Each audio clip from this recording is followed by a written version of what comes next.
Hey guys! Welcome back to my YouTube channel. Good morning, good afternoon, good evening sa ating lahat. Saan man tayo sulok ng mundo. Sana ay nasa mabuti tayong kalagayan at ligtas sa anuman masamang kapahamakan. Bago ang lahat, shoutout muna tayo sa founder ng Kalingap, Kuya Bal Santos Matubang. At the Edna Vlogs, Kaling Frab, syempre kay Jack Matubang at sa lahat ng mga sponsor na walang sawa tumulong sa mga nangangailangan, more blessing to come. At syempre, shout out sa Kalingap Strikers. Hindi ko na kayo maisa-isa. At shout out din kay Tita Lydia, mga kaibigan ko dito sa mundo ng YouTube. Hayat's Mix Vlog, Sis Jackie Lane, Cell TV PX, at Irene Azuzima. Mega love shout out, Go Pau. At Tita Munit,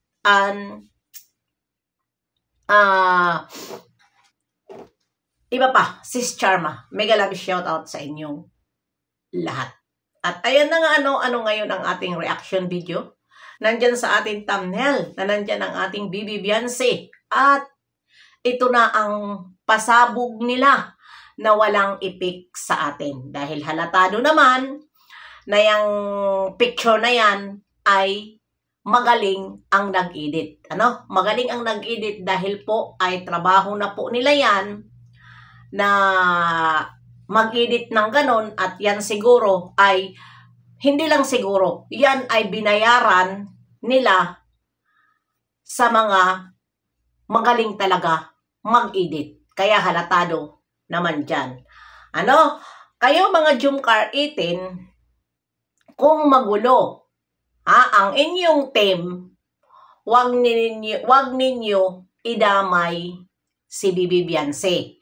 Dahil kayo, kung ano-ano ang inyong pinag-i-edit na mga paninira dito kay Jomar. Inedit nyo pa at nang magkatabi sa sinasabi nyong asawa ni Jomar na mga hinayupak kayo. At ngayon, dyan sa problema ninyo, huwag nyong idadamay ang aming Bibi Beyonce. Dahil walang pakialam sa inyong awayan ang supporters ng Bibi Beyonce namin. Kayo mga Jumcar 18 ang magugulo ang utak. At ito ay sinadya ito. Lalong-lalo na dahil malapit na ang birthday ni Bibi Beyonce at ito siguro ang kanilang pasabog dahil magkakandamatay na sila pag makita nila ang birthday. Ngayon, dahil noon walang affected ang mga viewer doon sa paninira nyo kay Papa Eds dahil kesyo may anak daw at may girlfriend. Ito na, si Bibi Beyonce na ang inyong nirerisbakan. Na wala naman kaalam-alam dyan sa pinaggagawa nyo na ganyan ang gagawin niya sa mga lalaki. Matagal nyo na sinisiraan ang Bibi Beyonce namin dahil hindi kayo mapakali na yan, patuloy na patuloy. Gumaganda ang buhay. At patuloy na patuloy nag-aaral. Dahil alam nyo na si Bibi Beyonce ay may kinabukasan na dahil tutok sa pag-aaral. At alam nyo na, nakikita nyo na itong dalawa ay malalim na ang kanilang pinagsamahan. Nakita nyo naman na nag-share sila doon sa tubig. Ininom muna ni Bibi Beyonce at ininom ni Papa Eds. Doon kayo nasiraan ng tuktok. Kung hindi kayo nagsilos doon, sa pag-inom ni Bibi Beyonce ng tubig at ibinigay kay Kalingap Ido at ininom din ni Kalingap Ido, hindi kayo magpapasabog ng ganyan. Doon ang malaking silos nyo na kumakati ang mga puki dito kay Kalingap Ido na hindi naman kayo pinapansin. Kaya kung ano-ano na lang ang inyong pinaggagawa na paninira dito kay Bibi Beyonce. Alalahanin nyo, ang Bibi Beyonce namin ay hindi yan katulad sa inyo. Dahil yan ang gawain ninyo pinagpupus nyo dahil gawain nyo iyan. Huwag nyo po ibato sa aming bibibiyanse dahil ang bibibiyanse namin matino, hindi tulad sa inyo. Kita nyo naman, pag humarap sa kamera, siya ba'y malaswa? Dahil dyan sa sinasabi rin nyo na malaswa, inggit kayo sa mga pananamit ni Bibibiyanse. Dahil bakit? Lahat na damit na isuot niya, bagay. Hindi katulad sa inyo na magsuot man kayo pambahay na damit, parang may mga sakit na kayo tignan at mga malnourished na kayo tingnan. Ang Bibibiyanse namin, kahit bagong ligo, kahit bagong gising, ay fresh na fresh siya tingnan. Kaya dyan kayo na babaliw sa beauty ng aming Bibibiyanse. Kung ano-ano ang mga paninira nyo para mawala ang kanilang relasyon. Sinisiraan nyo si Kalingap Edo para mawala, magalit kay Bibibiyanse, at sinisiraan nyo si Bibibiyanse para magalit si Kalingap Edo. Yon ang inyong pinaggagawa ngayon. Pero kahit anong gawin ninyo, wala na kayong pag-asa sa mundo. Kung ako sa inyo, dahil masakit tingnan nyo itong dalawa na ganun ang ginagawa, magpakamatay kayo dahil wala naman nagpipigil sa inyo. Kung hindi ninyo kaya ang inyong sarili para tumingin dito sa kanilang ginagawa sa kamera, yan ang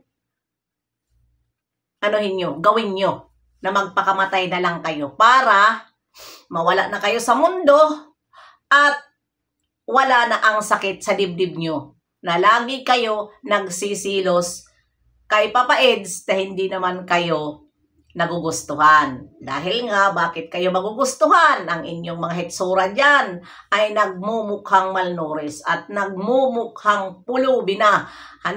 Sa kaiisip nyo, ang inyong napapala? Diwala. At lalo kayong nagiging pangit at nagkakaroon ng ubo. Humaharap sa kamera at lusyang na alam naman ng karamihan na dalaga.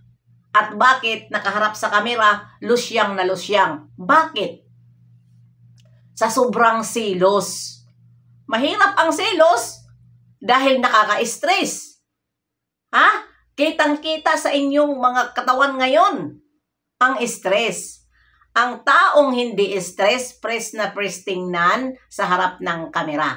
At ang taong stress naman, kung ano-ano na lang ang sinasabi sa harap ng kamera at kung ano-ano ang iniisip para lang makasira doon sa taong sinisiraan nila.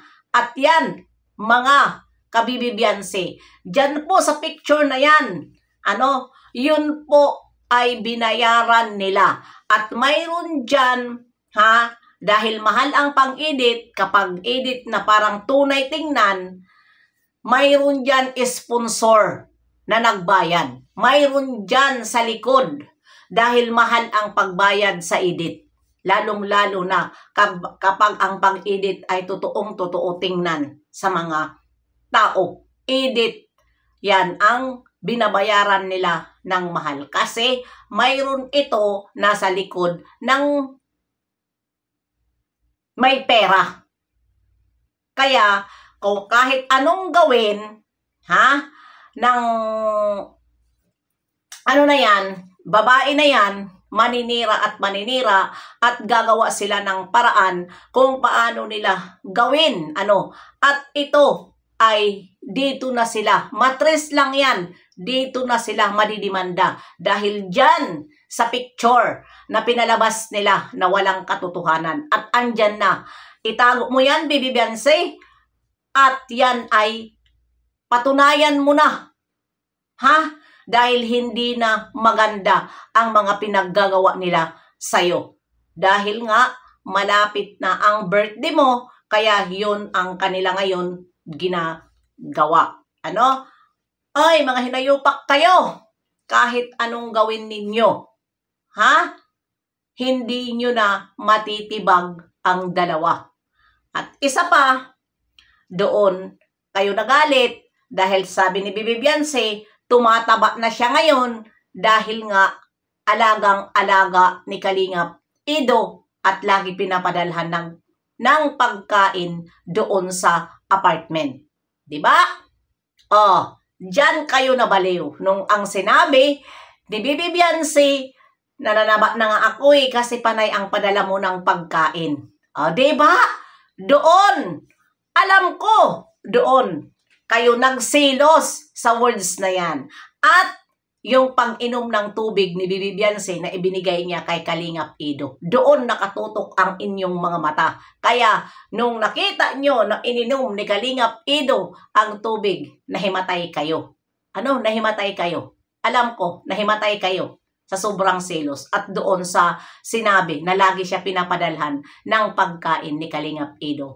Ayan na mga Kalingap, mga kananay, mga kabibi Beyonce, ay mamaya ipagpatuloy natin, magla-live ako mamaya. Abangan nyo lang, mga Kalingap. Bye-bye. See you next live and upload. God bless sa ating lahat. Ito kasi, nagmamadali, hindi ako makatiis, kaya nag-reaction upload ako. Dahil hindi na ako makatiis sa gigil ko, sa galit ko. Pero mamaya, ha?